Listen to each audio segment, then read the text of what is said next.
Matapos ang insidente sa gusali ng Euro Guild at sa ospital, mabilis na pinag-usapan ang mga bagay-bagay. Ang pinuno ng Sun Guild, matapos marinig na si Haesung ang nasa likod ng lahat, ay nais na ipakalat ang balitang ito, ngunit ang sitwasyon ay tila pinalabas na isang simpleng pagsalakay ng mga halimaw.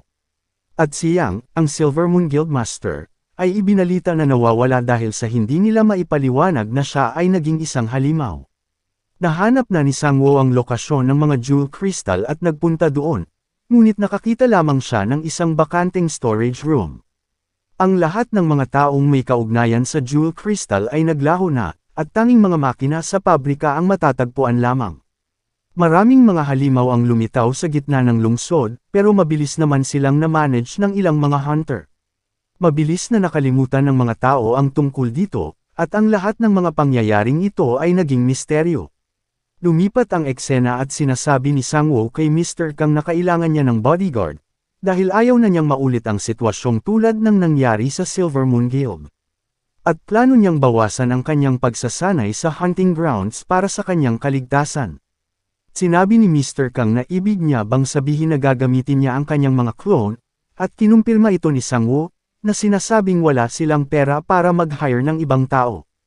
Naglatag si Sangwoo ng plano kung saan ang isang clone ay ilalagay sa bahay nila upang protektahan ang kanyang mga magulang, ang dalawang clone ay nakatalaga sa ospital upang bantayan ang kanyang kapatid na babae, isang clone sa ahensya ni Mr. Kang, at ang dalawang clone ay magpapatuloy sa pagsasanay sa hunting grounds. Sinabi ni Mr. Kang na siya ay nag-level up nung nakaraan, kaya't kaya niyang magpatawag pa ng isang clone. Pero lingid sa kanyang kaalaman, tumawa si Sangwoo at sinabing kailangan nilang ipadala ang isang clone sa isang lugar. Lumalabas na sa tulong ng Kinis Guild, ipinadala ni Sangwoo ang isa sa kanyang mga clone pabalik sa Tower of Odin upang magsanay doon. Biglang lumipat ang eksena sa isang opening ceremony para sa sariling Hunter Academy ng Korea. Ang Chancellor ng Akademya, si Won Hakso, ay nagpapasalamat sa karamihan sa pagpunta sa kaganapang ito, at inihayag niya kung para saan ang ginawang akademya. Itinayo niya ang akademya upang turuan ang mga hunters sa Korea na mababa ang ranggo, kung paano manghuli ng mga halimaw at upang maturuan din sila sa kanilang mga kasanayan upang mapataas ang bilang ng pagbagsak ng mga halimaw. Isinasaad pa niya kung gaano man kalubha ang iyong kakayahan o gaano kababa ang iyong ranggo, kahit sino ay malayang makakapag-enroll dito.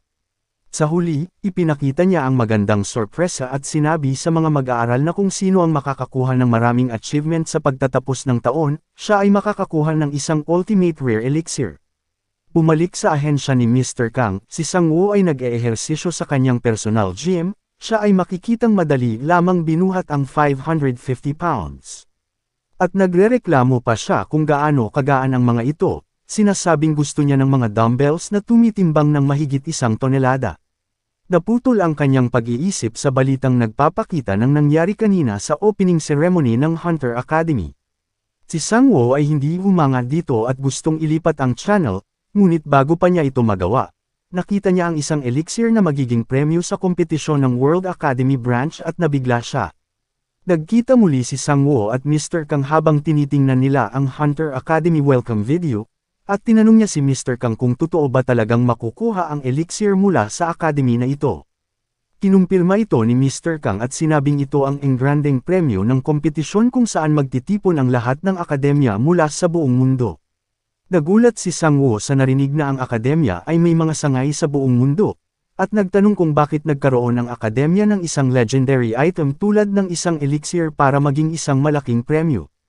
Sumagot si Mr. Kang sa kanya at sinabi na hindi lamang basta-basta ang akademyang ito ay isang akademya na itinatag ng Enlightened Group, isa sa pinakamalaking korporasyon sa mundo. Ito ay nagsisiwalat na ito ay pinamumunuan ng isang bagong karakter na tinatawag na si Jumper. Nagtataka si Sangwoo kung bakit gagawa ng ganito ang isang malaking korporasyon, at sumang-ayon din dito si Kang, at sinabing medyo kakaiba na pinaplano nila na paliitin ang bilang sa pagitan ng mababa at matataas na antas ng mga awakener. Sinabi din niya sa pamamagitan ng pagtataas nila ng kakayahan ng mga hunter na nasa mababang ranggo, nagbibigay ito sa kanila ng mas maraming manpower upang labanan ang mga halimaw, na magreresulta sa kaunting mga casualty kapag dumating ang sakuna. Idinagdag din niya na mayroong mga kondisyon sa pagpasok sa naturang akademya, kung mababa ang iyong ranggo at mas kaunti ang bilang ng mga kasanayan na mayroon ka, ito ay mas mabuti. Narinig ni Sang-woo ang tungkol sa bagay na iyon at bumantong hininga habang sinasabi niya, na dapat itinaas niya ang kanyang ranggo sa susunod na lamang na pagkakataon sana. Dahil sa ngayon ay naging B-rank na siya. Tinapik siya ni Kim sa balikat at sinabing ayos lang, naiisip na siya ay kulang pa sa mga kasanayan at pwedeng hindi na lang siya mag-enroll dito. Si Sang-woo ay medyo napahiya ngunit sinusubukang makayanin ito, at sinasabi na meron siyang hindi bababa sa 10 mga kasanayan, at ang ilan sa mga ito ay talagang mahuhusay.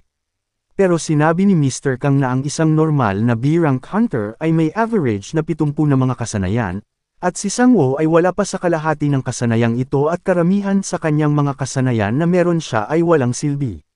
Si Sang-woo, nang marinig ang masakit na katotohanan, ay nanlumo, ngunit naglabas si Mr. Kang ng ilang magandang balita at sinabi na dahil sa foreign blood ni Sang-woo, siya ay kwalipikadong makakagamit ng sistema sa pag-enroll na nakabatay sa donasyon. Tinanong siya ni Mr. Kang kung mayroon pa siyang cash mula sa Kinis Guild, at lumipat na ang eksena sa Korean Hunter Academy, kung saan ang Academy Chancellor mismo ang nakikitang bumati at tumanggap kay Sang-woo sa paaralan. Sinabi ng Chancellor na isang karangalan na makilala ang isang kahangahangang tao, ngunit itinanggi ito ni Sang-woo at sa halip ay pinasalamatan ang Chancellor sa pagtanggap sa kanya sa akademya.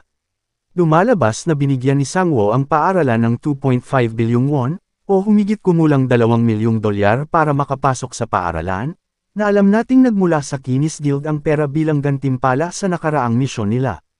Habang ipinapasyal siya ng Chancellor, iniisip ni Sang-woo na kakaibang sistema ang paggamit ng pera para makapasok. Sinabi pa niya na sa tulong ni Mr. Kang, na pag-usapan nila iyon sa halagang 2.5 bilyong won, pero sinabi niya na maliit na halaga lamang iyon para sa ultimate rare item na elixir, na kanyang makukuha dito. Pero napaisip siya, na ang mga requirements para sa pag-enroll sa paaralan ay nakapokus sa mga mababang ranggo na mga awakener, at ang average na ranggo ang meron sa academy ay mula sa F hanggang E rank, kung saan ang D rank ang pinakamataas. Napasabi si Sang-woo na dahil dun, walang tao dito na matatawag niyang karibal sa kompetisyon at sa tingin niya ay madaling makukuha niya ang elixir. Ngunit pinutol ng Chancellor ang kanyang pag-iisip at sinasabi sa kanya na tunay na pinagpala ang paaralan na magkaroon ng 2 B-ranked hunter na nag-enroll. Nagulat si Sang-woo nang marinig ito at hiniling sa Chancellor na sabihin sa kanya ang higit pa. Lumalabas na isa pang B-rank hunter ang gumamit ng parehong sistema ng donasyon para makapag-enroll sa paaralan. Ipinaalam niya kay Sang-woo na hindi niya masasabi sa kanya kung sino ito, ngunit ito ay isang hunter na dati ng sikat na katulad niya. Lumipat ang eksena sa unang klase ni Sang-woo na tinatawag na Basic Elemental Magic, at inanunsyo ng propesor sa mga mag-aaral na ang unang araw nila ngayon ay bubuuin lamang ng schedule sa klase, at magsisimula sila ng mga aktwal na aralin sa susunod na linggo. Hindi napansin ni Sang-woo ang sinabi ng propesor dahil masyado siyang abala sa pag-iisip tungkol sa isa pang B-rank hunter. Nagtataka siya kung sino ito, iniisip na talagang walang makukuhang exposure ang mataas na ranggo ng hunter na pumunta sa akademyang ito. Uminto si Sang-woo sa pag-aalala tungkol dito at sinabi niya na hindi siya interesado sa hunter na iyon, at hanggat siya ang unang makakatapos sa mga gawain, wala siyang pakialam sa iba. Sa pagtatapos ng klase, kinuha ng isang estudyante ang atensyon ng lahat at sinabi na mayroong welcome party para sa lahat ng bagong estudyante, sa isang bar na malapit sa akademya. Aalis na sana si Sang-woo, at iniisip na ang pag-eehersisyo ay mas worth it sa kanyang natitirang oras, ngunit napahinto siya at napagtanto na maaaring dumalo din ang isa pang B-rank hunter. Kaya pumunta siya sa bar.